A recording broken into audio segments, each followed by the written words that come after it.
Қарағандыда аутизм сырқатына шалдыққан балаларға арналған орталық ашылатын болды. Бұл орайда балаларды әлеуметтендірумен қоса ата-аналар оқытуға да назар салынбақ.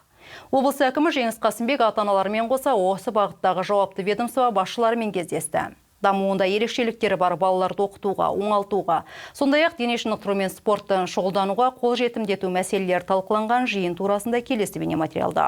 Біз ерекше білім беру қажеттілігі бар балаларға жағдай жасау мәселелер бойынша биылғы жылғы қорытынды жиналысымызды өткіземіз. Бірнеше рет сіздермен кездестік. Жыл бойы бірнеше рет кездескенде көптеген мәселелер көтерілді.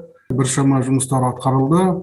Мына проблемалар шешіле басталды, бірақ алдымызда үлкен жұмыс бар әлі. Осы ретте алдағы ауқымды істің бірі келер жылы Қарағандыда аутизм және менталды бұзылыстары бар балаларға арналған орталық ашылатын болды. Облысымызға қарасты мектептерде 2748 мүмкіндігі шектеулі бала оқиды. Олардың 50%-дан астамы қосымша біліммен қамтылған дейді жауапты басқарма басшысы. Бұл ретте ата-аналар дамуы ерекше балаларға қосымша арнайы кабинеттерді ашуды сұраған. В следующем году на открытие... Келер жылы 3 кабинет ашу қарастырылған. Жалпы білім беретін нөмір 6-шы, 82-ші және 33-ші мектепте Қарағандыда, Пришахтинскіде арнайы оқу бөлмесін жасақтауға 68 миллион теңге бөлінетін болады. Бізде қазан-қараша айларында арнайы мониторинг жүргізіліп, мектепке дейінгі мекеме, мектеп, колледждердегі ерекше балаларға қатысты жағдай сараланды. Бүгінде 36 мектепке дейінгі мекемеде арнайы жағдай жасалған, ал мектептердің 81%-ында және колледждердің 50%-ында жағдай жасалып отыр.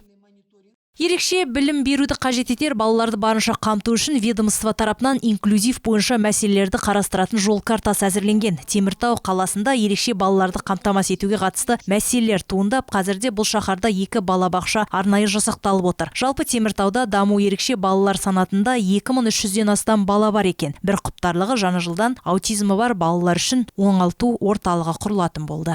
В 2022 году совместно с общественным 2022 жылы біз Асыл Мирас қоғамдық қормен бірлесе аутизмі және менталды бұзылыстары бар балалар үшін оңалту орталығын ашуды жоспарлап отырмыз. Аталмыш орталық балаларды әлеуметтендірумен қоса, олардың ата-аналарын оқытуды көздейді. Осы мақсатта бізге қазынадан 359 миллион теңге қаражат қарастырылды. Бүгінгі таңда біз денсаулық сақтау басқармасымен бірлесе бұрынғы Ботагөз балалар үйінің ғимаратын өз балансымызға алудамыз. Одан кейін конкурстық үрдістерді өткізіп, ғимаратқа жөндеу жұмыстарын жасап, шамамен 1 қыркүйекке қарай орталыққа балаларды қабылдауға даяр боламыз деп жоспарлап отырмыз.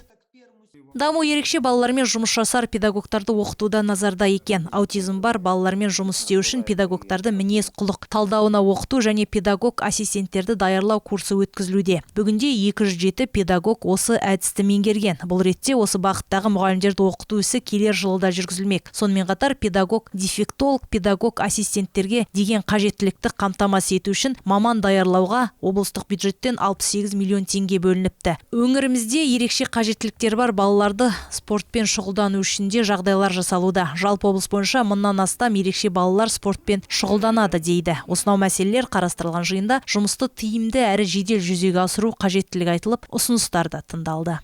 Бақыт Күлматова, Наталья Заяц, 5-ші арна.